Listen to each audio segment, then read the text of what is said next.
welcome back to another video with In the Mix with Kai.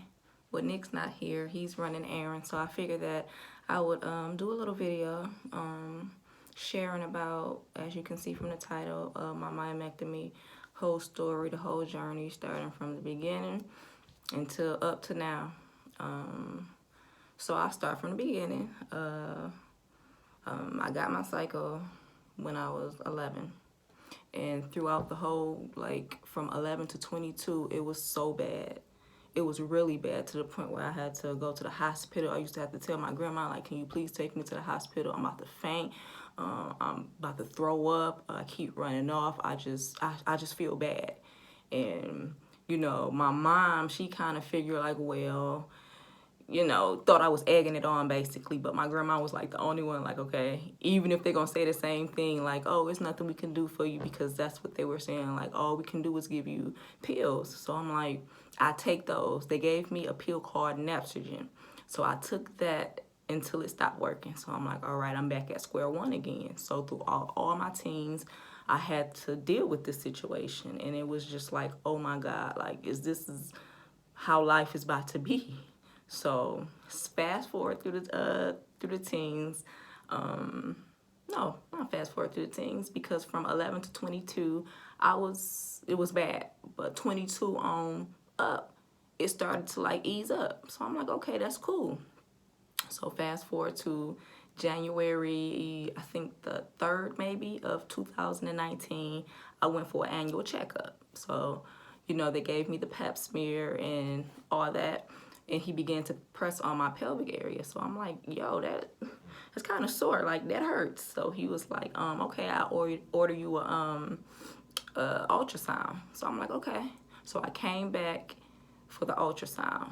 The woman did the ultrasound, but as she was doing it, she didn't say a word. She just, you know, on the computer, just, okay, da-da-da-da. But at the end, she looked at me with a straight face, and she was not playing. So that kind of alarmed me. She said, you might want to get this checked out before it becomes a problem. So I'm like, okay. So she was like, I'm going to refer you to a gynecologist. I said, okay. So I came back they wanted me to come in for something else, but I seen the doctor, and I asked him about it. I said, so what about, you know, my results? Like, what's going on? So he looked at me like, well, we can do a wait and see, you know, because you have fibroids. And he was like, they're kind of big, you know, so we want to do a wait and see before we do anything. So we want to, you know, see if they would shrink. So I think it was like 2 months had passed, and they wanted me to come back to see if anything's changed. And I'm assuming nothing changed. So he was like, I'm going to refer you to my wife's gynecologist. Like, he's a good guy, you know, he'd get the job done. He does a great job. So I said, okay, great. So he referred me to him. I ended up going to him, and the doctor sent my results over to him. So he's looking at my charts like, yeah, you got fibroids, blah, blah, blah, blah. So I asked how many. He said, from what I see, it's like 3. I said, okay. So he ended up try to draw my uterus on a sheet of paper and then drawing a fibroid. So I'm like, wow, that's pretty big. So he told me that I had a fundal fibroid, which sits above the uterus. He said, so yeah, if you're trying to get pregnant, this wouldn't probably be an issue because it's sitting on top. He said the only thing that would probably interfere is if it's sitting on top and sitting on the fallopian tube, you know, like kind of squashing it. You know, that's the only how that, you know, it'll become difficult. So I said, okay. So we did a wait and see position. Like, okay, he gave me some birth control, not birth control, prenatal, no birth control, prenatal pills to kind of enhance and, you know, see what that would work. So he had me on those like maybe 2.5, 3 months, and he told me, try to get pregnant, because if you don't get pregnant within these 3 months, then we're going to take, you know, further measures, because that obviously was why I was getting them removed, because my fibroids was not bothering me. I hear a lot of stories, and, you know, I've seen on YouTube with women talking about their fibroids, you know, caused pain and cramps and heavy cycles. Mine did none of that. Like, that's the reason why they didn't want to remove them, because they said if they're not bothering you, then leave them alone. I said, well, they're not bothering me, but they're, you know, kind of blocking me trying to get pregnant. So yeah, I have to get them removed. So yeah, I end up not getting pregnant within them 3 months. So he told me, like, you might have to get them removed. And I was kind of like, something that I didn't want to do, because I'd never been sick. I never stayed in a hospital overnight. I never did none of that. So I was kind of irritated, like, man. So I went home and I prayed about it, and me and God had a conversation. I said, Lord, you know, this is a storm that I will want to pass. Like, this is something that I don't want to do. I do not want to get surgery. I know your powers, you know, but if it's in your will, then, you know, this is the route I have to take. I didn't want to do it. But like I said, leading up to those months, he comforted my spirit and told me it's gonna be okay. So I'm like, all right. So the gynecologist ended up giving me my own vaginal ultrasound. So, you know, he seen, like, they're really big. Like, one of them, I got my notes right here. One of the fundal fibroid was like 9 centimeters. Like, that's big. Like 9 centimeters. So he was like, yeah, we're gonna have to cut you. So I'm like, all right. Went home, told my husband, we talked it over, we prayed about it. I asked him, you know, if it's something that, you know, he's cool with. And he said, if you cool with it, I'm cool with it. We just gonna, you know, take it to the altar and leave it there. I said, perfect. So leading up to the surgery, I had to get a biopsy, I think 2 or 3 weeks before the surgery. Oh my God, I went there all chippy and happy, like, okay, I'm good, you know, I'm cool. Man, after I came out of it, I was so sore. Like, instantly when they stuck one of the instruments, you know, up through the uterus, I instantly started cramping. So I'm mad. Like, I had a whole attitude. I'm like, are we done here? Like, I'm ready to go. Like, are we done?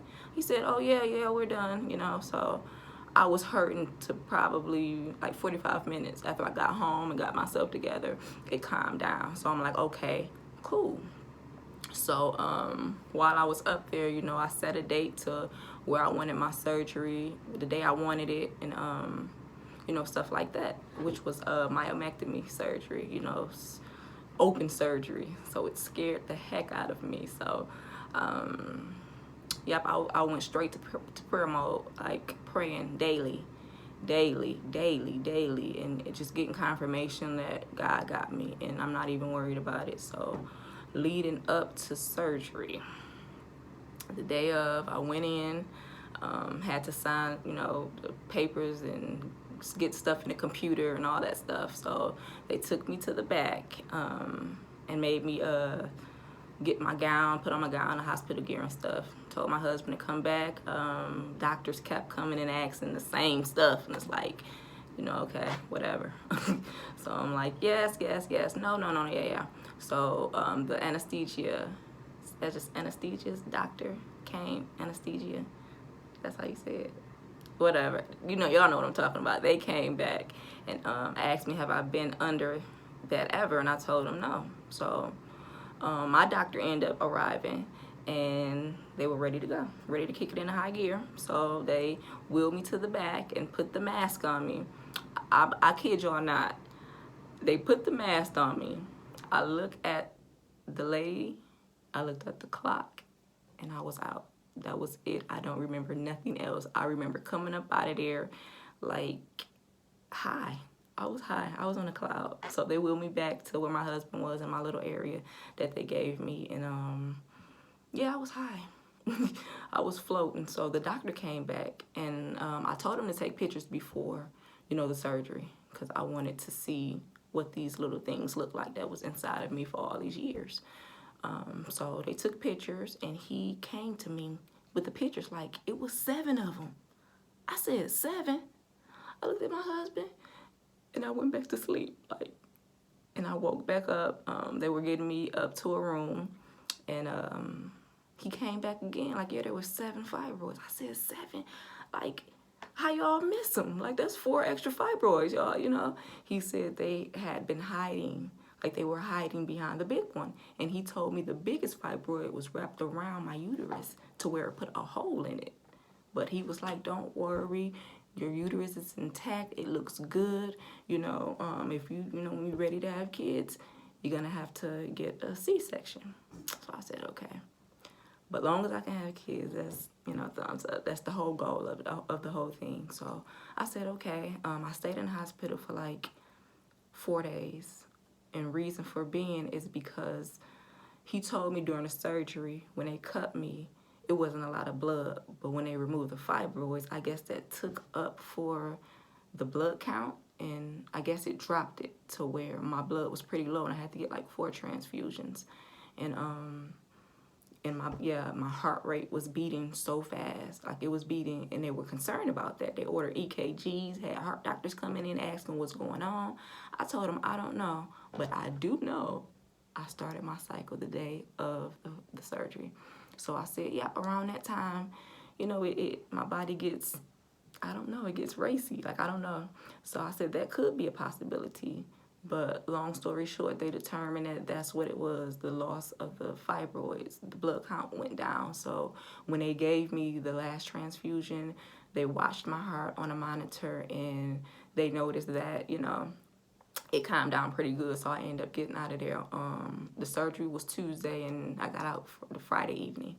So the nurses was on point. My doctor was on point. Everybody was on point. Like, I love that clinic. The clinic was, yeah.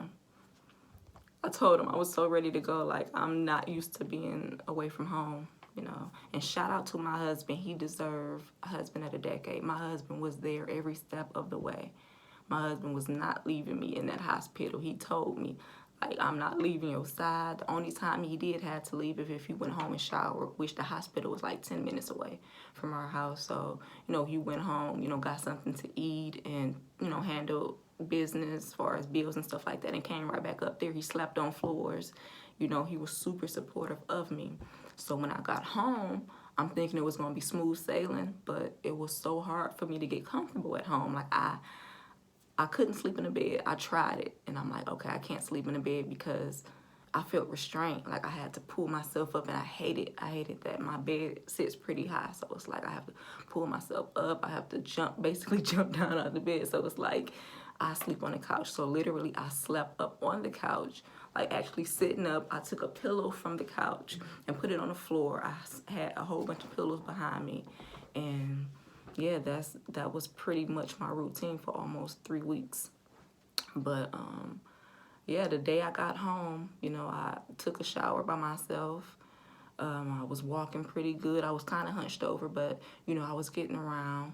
And my husband was off that whole week, so he was there with me. Then my niece came for about 2-3 days, and she's seen that, like, she's doing everything. So what is my point of actually being here, But, she came out and helped out a lot. And, yeah, and probably after that 3rd week, I really started to, like, regain my strength back. Like, my stomach muscles was kind of sore. Yeah, and the surgery, everything went superb. Like, I don't want to have to go through it again, ever. But he didn't tell me that they would grow back. So I see a lot of women that I was checking out the stories before the surgery, just trying to find some comfort. So shout out to those women that had made the myomectomy story time. Y'all gave me comfort. Y'all gave me hope. So shout out to y'all. And yeah, he didn't say that they would grow back, but God's willing that it would not. They're not coming back. So yeah, my downtime. I had the surgery November the 19th, and here it is today, late December. So that's probably 4, 5 weeks, almost 5 weeks. So yeah, I'm healing pretty good. Like, my coworkers reached out to me every week, just calling to check and see how I was doing, and happy I was making progress because they ready for me to come back to work. I told them I can't, come back that soon, but I'll be back because I deal with, factory work. So I'm not trying to be in there lifting and picking up nothing. So I told them I'd take all the time that I possibly need to heal and get better, because that's what I want to be, better than before. And I do see a change, because the fibroids, really what it did to me, like my pet peeve of it, it sat on my bladder and I had to like urinate every 5 minutes. That's the only thing that it done.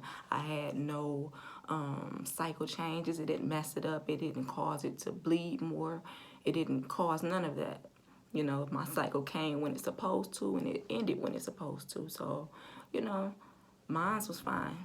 You know, they could have stayed, but like I said, I want kids. We want kids. So we had to take that journey. We had to take that step. So that's what we did. And I'm going to be showing a picture of my fibroids, because I did ask them to take a picture, and I know some people might want to see it, some people might don't. So yeah, I'm about to get ready to roll that clip right about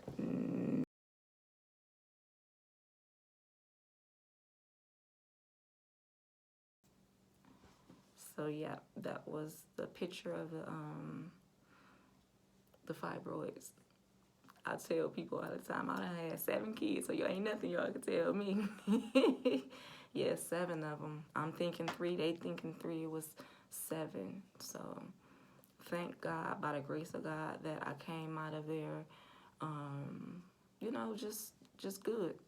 You know, I was just very leery about being cut open, you know, and, you know, basically the unknown. Like, I never had to go through this ever. I never had to, none of this stuff. So, you know, yeah, I'm just sharing my story, because before I was just kind of closed in about it. But like I said, this is an epidemic. Like, a lot of people are going through this, and I just pray the best. I pray y'all strength in the Lord, because this I didn't know it was this bad until I had to go through it, and I had did research on it and seen a lot of people having to go through it. So yeah, shout out to us, you know. Soldiers, I told my husband, he looked at me, they were sticking me with so many needles, and he looked at me, was like, do that hurt? I looked at him like, yeah. Said, you a strong woman. You are a strong woman. I just told him I'm ready to go home. I'm just ready to go. But yeah, shout out to the clinic, that all of the doctors. I said I wanted to do something special for each and every one of them. They treated me with the utmost respect, treated my husband with the utmost respect. And that's my story. I hope everybody that watched learned something, was inspired, you know, to take that step, because there's light at the end of the tunnel, you know. So you are out the mix with Kai, and well, Nick's gone. See you guys later. Bye.